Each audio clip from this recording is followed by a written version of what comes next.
আসসালামু আলাইকুম গাইস। এই যে আপনারা দেখতেছেন অল্প খরচে কিন্তু প্রচুর লাভ। এই যে আমি শখ করে কোয়েল পাখি আনছিলাম 20টা।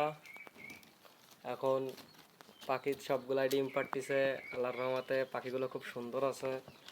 এখন নিয়ত করছি যে বাইরে ঘর দেবো, ঘর দিয়ে আরও পাখি আনবো। পাখি এনে তারপর আমি আরও পুষবো। তা আপনারা যারা চান কোয়েল পাখি যাদের শখ আছে তারা কিন্তু অল্প খরচে আপনি এদের পুষতে পারবেন। এই যে ডিম পারছে, আমি এখনই দেখেন ডিম উঠাচ্ছি। আসলে কোয়েল পাখি পুষলে কি কোয়েল পাখির ডিমগুলো উঠাইতে খুব ভালো লাগে। ছোট ছোট পাখির ডিম, পাখিগুলো ছোট ছোট ডিমগুলো দেখছেন?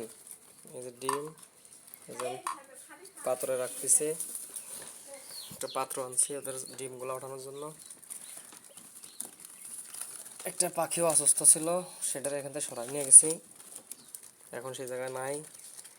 এদের ডিমগুলো দেখেন, সাইজ, ডিমের সাইজ। এখনো সব পাখিতে ডিম পাড়ে নাই, মানে অর্ধেক পাখিতে পারছে, আর সন্ধ্যা হইতে হইতে আর সব পাড়ে ফেলাবে না। এখন পারছে সেকেন্ড আপনারা বলতেছি কয়টা।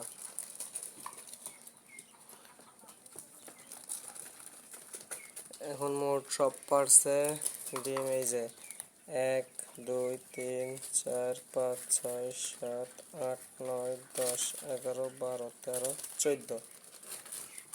14টা ডিম পারছে, দেখতে পারছেন। আরও 7টা ডিম পারবে না সন্ধ্যার দিকে আমি ডিম উঠাইলে আমি সব একবারে উঠাতে পারতাম। তা এখন ডিম সন্ধ্যার দিকে উঠাইনি, একবারে উঠাইছি।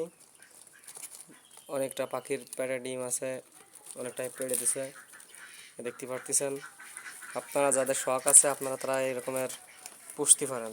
এই যে পাখির খাবার, এই যে পানি, পাশাপাশি এই যে ডিম। ধন্যবাদ।